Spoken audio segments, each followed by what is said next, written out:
హాజరయ్యారు. కలెక్టర్ స్నేహ శబరీష్ సింగ్ ఆయన సన్మానించగా రాక అడ్డుకొని నిరసన తెలియజేశారు.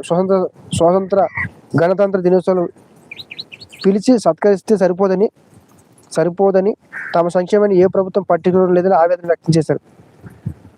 తనకు ఇప్పటి వరకు ఇంటి స్థలం కూడా మంజూరు చేయలేదని కలెక్టర్కు మొరపెట్టుకున్నారు. స్పందించిన ఆమె తమ కార్యాలయానికి వచ్చి దరఖాస్తు ఇస్తే అందిస్తామని పరిష్కరిస్తామని చెప్పారు. అయినా అతను తన సత్కారం వద్దని ఆవిడే అక్కడి నుంచి వెళ్ళిపోయారు. మొత్తానికి దేశ స్వాతంత్రం కోసం పోరాడుతున్న ఒక స్వాతంత్ర సమర యోధుడికి కనీసం ఈ రోజు కూడా ఒక ఇల్లు లేదంట.